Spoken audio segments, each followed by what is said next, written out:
The Olympia is going to come tumbling down soon.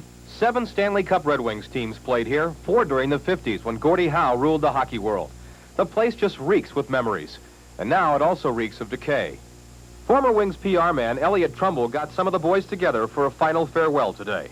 It's been such a beautiful building for a lot of us here in Detroit area, and great memories. Some good, some bad, frankly, but memories. And I didn't want to see it go without members of the Red Wing Alumni Association and friends come take a last look at the old building.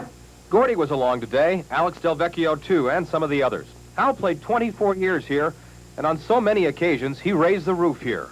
I didn't think it would be this much of a mess, to be honest with you.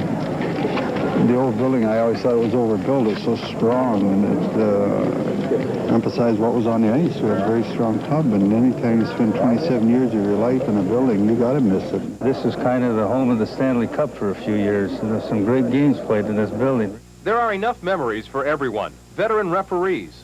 Just thinking of all the great hockey players that have played here on this very spot we're standing. And veteran reporters.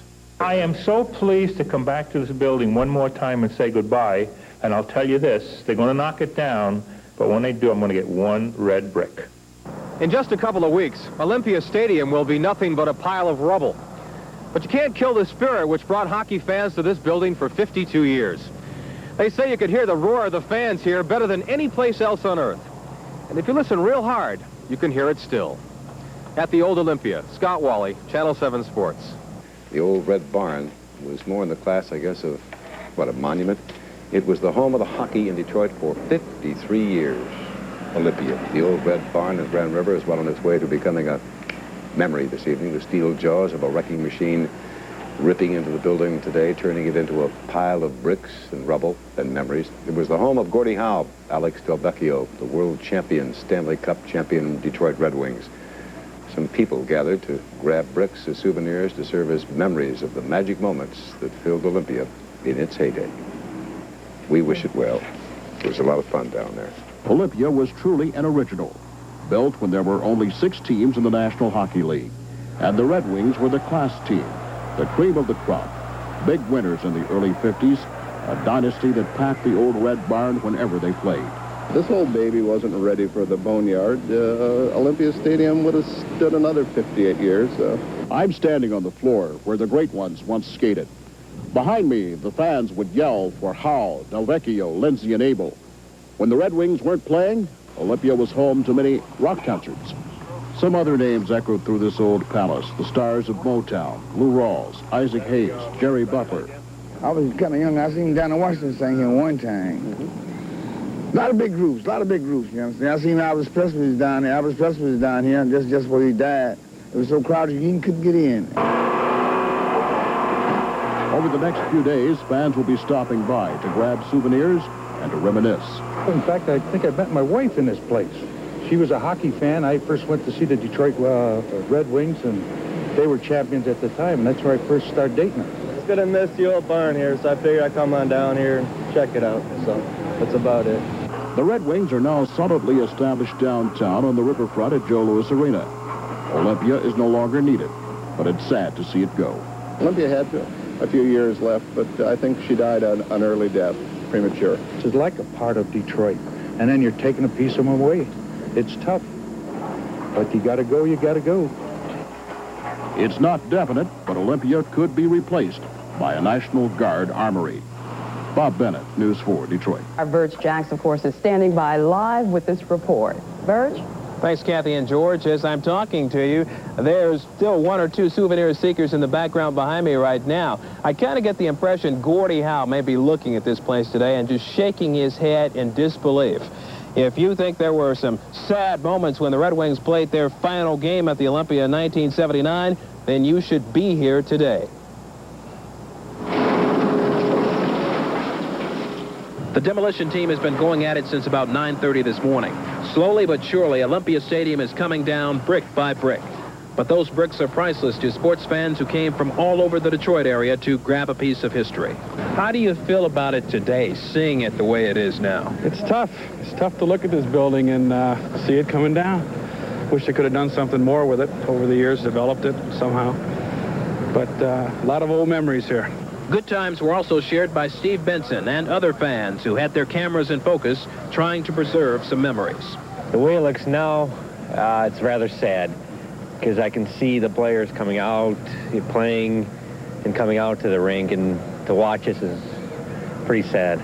During Olympia's sad final days, you will see some of the hardcore Red Wings fans. Jim McHugh has been here every day for the last 6 weeks. I love this place more than anything in the world, and you know, it was my last chance to spend time in here, so, you know, that's what, you know, had to do it. What have you retrieved from here?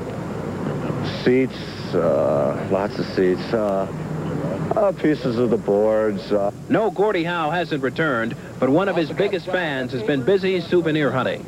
I had 2 seats from tan seats from up in the mezzanine that I took to the Hockey Hall of Fame in Toronto, Canada. I also got a small section of the arena board, and I gave it to the Hockey Hall of Fame with other items like cups and magazines and books and everything.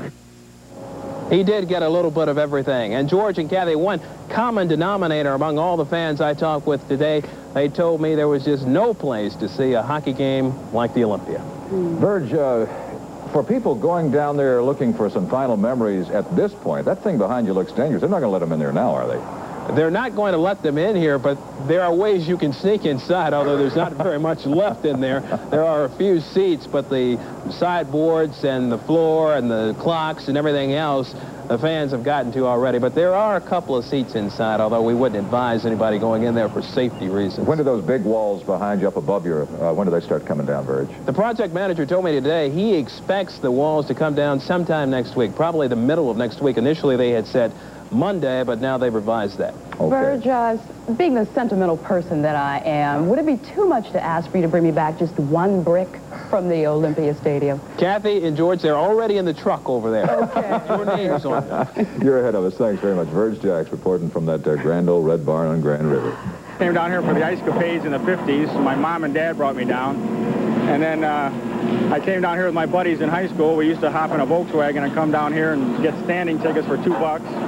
Then my wife, I used to take her, this was like a date, you know, come to a hockey game. And then I had season tickets here, you know, until they left the Joe Louis Arena. So, you know, a little bit of my life is sort of here. Olympia is like Chicago Stadium. You've got that balcony. You're really close all the time to the action.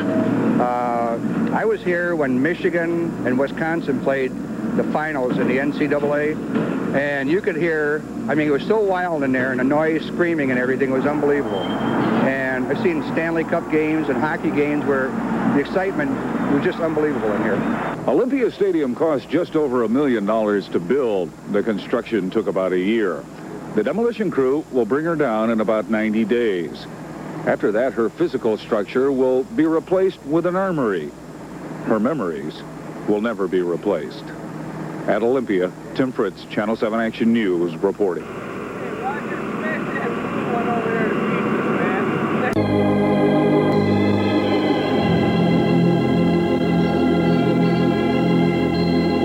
Choose to run. Babe Ruth hit 60 home runs, and Detroit's own Harry Heilmann led the American League with a batting average of .398.